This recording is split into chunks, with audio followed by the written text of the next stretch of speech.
Hanımlar beyler merhabalar. Farklı ve hiçbir yerde izlemeyeceğiniz iPad Code 2 çizgi filminin 5. bölüm analizindeki yerleşik sembolizm ve şifrelerle karşınızdayız. Desteğinizi göstermek adına kanalımıza abone olup videoyu beğenmeyi unutmayın. Şimdiden hepinize çok teşekkür ediyorum. Bu bölümün geç gelmesinin birkaç sebebi oldu. Öncelikle neden olduğunu bilmediğim ciddi tehdit mailleri aldım. Ama asıl sebep tabii ki okuldu. Derslerimden dolayı pek vakit bulamamıştım. Destek mesajlarınız için ayrı ayrı hepinize teşekkür ediyorum ve geç gelen videolardan dolayı özür dilerim. Bu bölüme başlamadan son olarak 4. bölümde Draco'nun sert, baskı ve ikna yöntemlerini ustaca kullanmasını görmüştük. Draco'nun animasyonda çocuğa yapılan yüklemeler ve psikolojik çöküntü yaratma yönelik baskıları devam ederken emirlerini çok net görüyoruz. Çocuk ve çocuklar her zaman yalnız ve çocuklar bu animasyonda ön planda tutulmuş. Böylelikle aile bilincinin ortadan kaldırılacağını göstererek 2012 yılından 2021 ve sonrası için olacakları gözler önüne sermişler. Film, yaşadığımız dünyada haberinde olmadan nasıl bir psikolojik savaş halinde olduğumuzu gösteriyor bizlere. Film geliştiricileri filmde önemli bir yere sahip olduğunu söyledikleri kalbin anlamını psikolojik savaş terimiyle pekiştiriyorlar. Herhangi bir dil veya diyalog olmayan filmde müzikle beraber masonik sembollerle paganizmi harmanlamalarıyla artık yanlış bildiğimize emin olsak bile bizleri kuşkuya düşürdüklerini açıkça anlatmışlar bu görsellikle. Beynimizi ele geçirmek kolay olsa da kalp için biraz zorlanacaklarını göstermişler. Her şey söylenenlerin yalan veya gerçek olma olasılığına bakmadan verilen emirleri yerine getirecek bir nesil yaratmak içindi. Öncelikle diğer bölümlerden birkaç hatırlatma yapmak istiyorum. Çünkü komplike şifrelemelerin en sofistike bölümündeyiz. Sürekli ters şekil ve sembolleri bize gösterdiler. Baş aşağı ve ters semboller. Bunu söylememdeki amaç bu ve bu bölümden sonraki sahneleri bağdaştırmak içindi. Asıl oturtmak istedikleri ana düşünce tez, antitez, ikisinin dualitesi olan sentez. Peki nasıl mı? İlk olarak Bin Laden'in sakalında ters alevi görmüştük. Daha sonra dualitesi olan ters hilale bakıyordu. Beyaz olması gereken hilal ise olmadık şekilde kırmızıydı.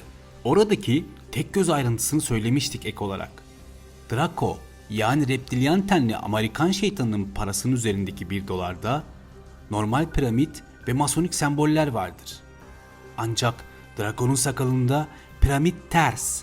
Bu resesyon anlamı yani düşüş anlamına geliyor. Aynı zamanda antiteze bir örnek.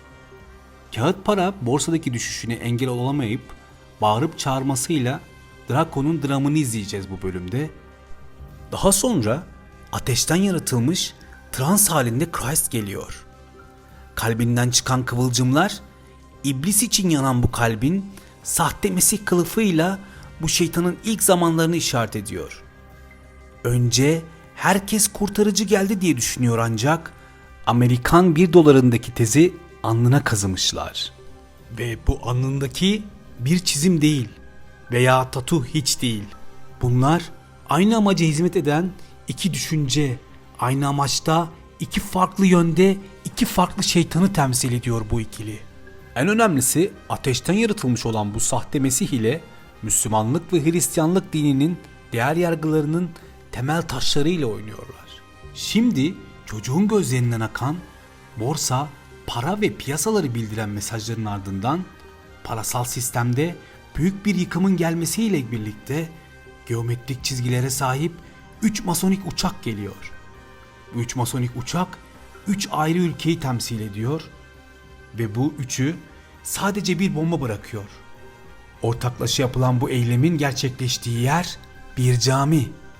Bunu minberindeki hilalden çok net anlayabiliyoruz. Atmış oldukları bu bomba ile İslam dinini önce Orta Doğu'da ve dünyada temelini sarsacaklarını ya da sarsmak istediklerini görüyoruz. Çevre ise her ne kadar Mekke'yi andırsa da kimilerine göre İstanbul'daki bir cami gibi gelse de yer Yahudilerin Hz. Süleyman Mabedi'ni aradığı Mescid-i Aksa'nın altına oyduklarını bildiğimizden bizi oraya yönlendirmek istediklerini anlayabiliyoruz. Ancak animasyonda sürekli olarak Challenger yani meydan okumayı irdelemişlerdir. Öncelikle Müslümanlar için Mescid-i Aksa'nın önemi İslam'ın ilk kıblesi olmasıdır. Biz Müslümanlar Hz. Muhammed'in Mekke'de bulunan Mescid-i Haram'dan miraca yükselerek Mescid-i Aksa'ya indiğine inanırız. Ve Hz. Muhammed sallallahu aleyhi ve sellemin şu hadisini dinleyelim. Yalnız 3 mescide ziyaret için gidilir. Mescid-i Haram, Mescid-i Aksa ve benim mescidim yani Mescid-i Nebi buyurarak methettiği Mescid-i Aksa hicretten 16 ay sonraya kadar Müslümanların ilk kıblesi olarak kaldı. Yıl 638 yani hicretin 16. ayı. Peki Yahudiler ve evangelistler için Mescid-i Aksa neyi ifade ediyor? Neden Süleyman Mabedi'ni inşa etmek istiyorlar? İsrail'in her zaman istemiş olduğu ve olacağına inandıkları Süleyman Tapınağı'nı bulmaktır. Hayatta en büyük amaçları bu tapınağı tekrar inşa etmektir. Çünkü Hz. İsa yani Mesih'in o tapınak kurulduktan sonra geleceğine inanıyorlar. Böylelikle dünyadaki evangelist Hristiyanlar bunu destekleyip İsrail'in Mescid-i Aksa'nın altındaki arkeolojik kazı kisvesi altında kazı yapmasına ses çıkarmıyorlar. Yahudiler ve evangelistler böylelikle Armagedon'un gerçekleşmesini istiyorlar. Yani meydan okumak. Bu süreyi kısaltmaya çalışıyorlar. Şimdi biraz daha net anlıyorsunuz değil mi? Sürekli TV'lerde, sosyal ağlarda bu kadar Challenger yani meydan okumayı ön plana ettiklerini, bunlar sadece eğlence veya video değil, gerçekleştirmek istedikleri yıkım projesinin altyapısını hazırlama çalışmasıdır. Caminin yıkımı öncesinde çok fazla ışıkların olmadığını görüyoruz. Cami yıkımdan sonra ışıklarla süslü ve abartılı bir yere çevriliyor ya da çevrilmek istediğini bize anlatmak istemişler. Burası çok önemli. Hiçbir zaman unutmayalım. Hak dinlerin hiçbirinde Yahudilik, Hristiyanlık ve Müslümanlıkta abartı, süs ve gösterişe yer yoktur. Aslı değişmiş olan dinlerde, ibadet merkezlerinde, kiliseler ve sinagoglarda bunu görmek artık doğal gibi gelse de ne yazık ki son dönemde gösterişçi camilerde görmekteyiz. Şimdi bomba atımından sonra buraya dikkat. Gördünüz mü? Caminin etrafına 5 adet taş yerleştirmişler. Bu dikili taşları birçok kişi atlamış. Masonların hedefindeki cami yıkımı ile birlikte aynı anda 5 duman, 5 dikili taş. Böylelikle duality yaptılar. Tıpkı şu an 2020'de yaşadığımız dönem gibi. Caminin yanında mezar taşı gibi tasvir edilen bu taşlar, sözüm ona dünyada var olan 5 kıtadaki Müslümanların Mescid-i Aksa'nın yıkımının ardından 5. yıkımı bildirmişler. Başka bir yanlış bilinen ise 5 duman ile minare değil, ateşle yanan şeytanın bir elini parmaklarını göstermişler bizlere. Tıpkı kule zindanındaki Madame Coco'ya uzatılan şeytani el gibi. Patlamanın ardından camiden uçan kargalar ile ölümü anlatmak istemişler. Aynı anda cildi çevik mavisi olan, maskesinde kartal tüyü olan çocuğu göstererek ruhların bedenlerden çekileceğini anlatmışlar bizlere. Kartal tüyü veya kuş tüyü Kızılderililerde temiz ruh anlamına gelmektedir. İlahlarının yanında olduğuna inanırlardı Kızılderililer ve tıpkı bu çocuktaki olduğu gibi kuş tüyü giysi ve başlıklarında bulunurdu. Çocuk botundaki hayvan postu ile zaten bunu çok net betimlemişler. Aynı anda bir karga kelebeğe dönüşüyor. Mitolojide beyaz kelebek temiz ruh anlamına gelmektedir. Yani ateşten yaratılmış olan Christ görünümlü şeytan 2 parmağının ucu ile ruhları yakmakta hiç de zorlanmadığını görüyoruz. Ardından karşımıza bir kadın geliyor ve kucağında bir çocuk var. Bu kadına dikkat edelim. Bu kadın ne bir rahibe ne de bir mülteci. İşte tam burada hiç kimsenin bulamadığı şifreler zinciri başlıyor. Öncelikle çocuk ile Kral Tutankamon'u tasvir etmişler. Kral Tutankamon'un ani ölümünün ardından mumyalanmasındaki acele ve özensizliği görebiliyoruz. Ayrıca çocuğun başındaki ezilmeden yüz ve gözlerinde gezen böcek ile bunu anlamamız pek de zor olmayacaktır. Böceğe geldiğimizde Türkçe adı bok böceğidir. Aynı zamanda Kral Tutankamon bir ay tanrısıdır. Onun en büyük sembolü ise bu böcektir. Film geliştiricileri ay ile bağlantısını bize ilerleyen bölümlerde gösterecekler zaten. Ancak ben sizlere Kral Tutankamon'un mezarından çıkan hazinelerinden bir kolyesinin anlatımını yapacağım. Ve sizlerin de bu kolye ile sahnelerin animasyonla bağdaştırmayı yapacağınızdan eminim. Kral Tut'un bu tarz birçok hazinesi mezarından çıkartılmıştır.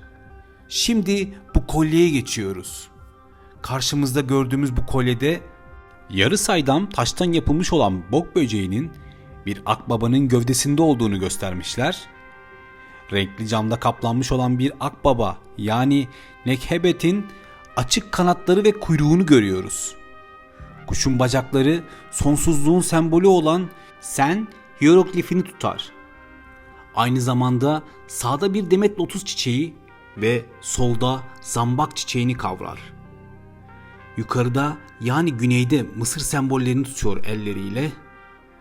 Akbaba kuyruğunun altında lotus ve papyrus'u görüyoruz. Bu çelenkler ile bok böceğinin etrafında renkli cam macunu ile kakma ve başlarında sarı güneş diskleri taşıyan iki kobra profilini görüyoruz.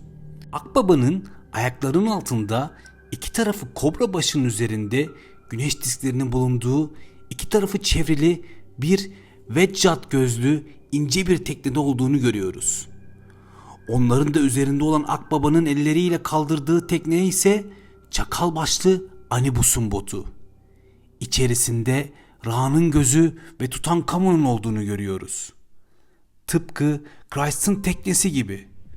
Bu tekne Mısır mitolojisinde her gece gökyüzünden geçen ayın yolculuğunu temsil ediyor. Şimdi daha iyi anlıyoruz değil mi filmin paganizmi nasıl işlediklerini? Kimsenin bağdaştıramadığı yüzeysel anlatımların dışında derinlemesine ve bağlantı kurarak analizlerimize devam ediyoruz. Çok kısa sizler için bir ipucu vereceğim. Gelecek bölümlerde bu ve bunun daha fazlasını sizlere anlatmaya çalışacağım. Madame Coco'yu hatırlıyorsunuz değil mi? Bir erkek vücudundaki penisin içine hapsolmuştu. Bu kule Avrupa kıtasını temsil ediyor. Aşk, zevk ve eşcinsellik üzerinde kurulu bir düzen. Aslında bir genç kız gibi evlenmeyen yaşlanan gençliği ile birlikte Madame Coco'yu tasvir etmişler. Yani aslında açıklanmayan şifreyi söylüyorum sizlere. O George Soros'tur. Resimlerini buradan ekliyorum ve siz de çok net anlayabilirsiniz. Böylelikle duvara çizmiş olduğu tarihler ise Avrupa'nın bitişine işaret etmektedir. Son yıkılışta elleriyle bir şans daha istiyor ama engel olamıyor. Avrupa'nın üçe ayrılma ihtimali çok olası görünüyor böylelikle. Bu dönemde zaten sınırlar kalktı. Ancak hiçbir şey eskisi gibi olmayacak. Çünkü ikinci yıkım başladı. Elbette birçok konuyu kullandılar bu animasyonda. Tıpkı Avrupa'yı veba salgınından kurtaran maskeli doktorlar gibi. Şimdi buraya dikkat. Sen bu videoyu izlerken cildi çivit mavisi olan o çocuğu hatırla. Şimdi yıl 2020. Salgın her yerde. iPad God 2 çizgi filmi 6 yıllık çalışma sonucu tamamlanmış olsa da uzun bir aradan sonra yerleşik sembolizm ve şifreleri sizler için ayrıntılı bir dilde anlatmaya çalıştım. Elbette benim göremediğim birçok nokta vardır. Ancak şifreleri yazarak bir sonraki bölümler için bizlere fikir verebilirsiniz. Bu ve bu tarz videoların gelmesini istiyorsanız videoyu beğenmeyi, yorum yazmayı ve abone olarak bizlere destek verebilirsiniz. Şimdiden sizlere çok teşekkür ediyorum.